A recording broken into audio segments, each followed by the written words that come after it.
So, Judge, just to establish the evidence for the record, if we could have Mr. Robinson put on the oath so I could just ask him a few questions about what property he has and his bank accounts. Okay, then Mr. Robinson, if you'll come up to this podium here and be sure to speak loudly and clearly into the microphone so your attorneys can hear you, and please raise your right hand to be sworn.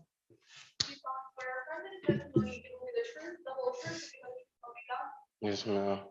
Okay, you can put your hand down and again, pull up that microphone closer to his mouth. All right, you may proceed, Ms. Kawaz. Mr. Robinson, could you state your name for the record, please? Hakeem Armani Robinson, And how old are you? 23. Okay, I'm going to ask you some questions right now about what it is that you have in your possession in terms of tangible assets and money, okay? Okay. Do you have a checking account? I don't know what a checking account is. Okay, do you have any bank accounts? Yeah, I have a bank account. How much money do you collectively have in your bank accounts? As far as you can remember, because I know you've been incarcerated for a long time. Well, before I got locked up, I had like $1,000. Okay, we could say approximately no more than 1,000? No.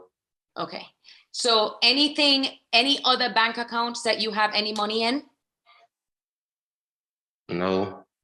Do you own any real property? And by that, I mean land, houses, buildings? No.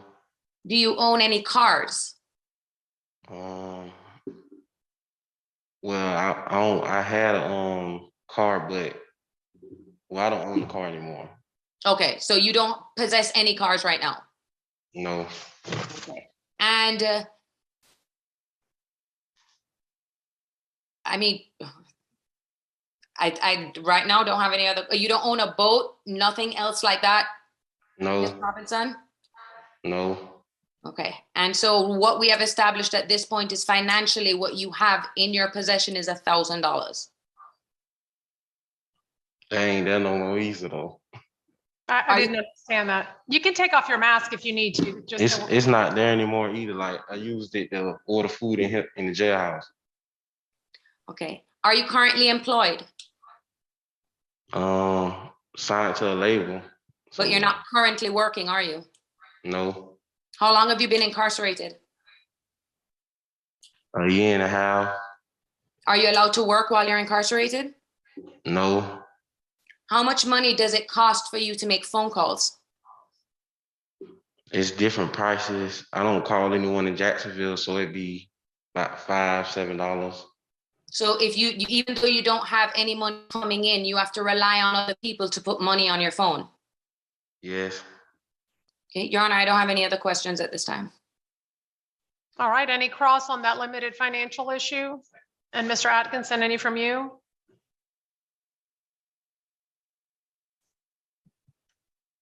I suppose briefly, Mr. Robinson, how much money do you think that you have spent on jail calls and tablet visits since December? Well,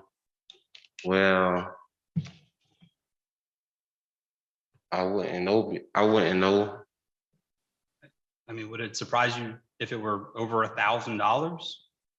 No, it wouldn't surprise me. It was over $1,000. Okay, and your testimony is that you don't call any 904 numbers from the jail? No, I said I don't. Well, I don't remember what I said. I said I usually don't do. Not really. I said not really, I think. How many 904 numbers do you think that you've called in the last week? Objection outside the scope of direct judge.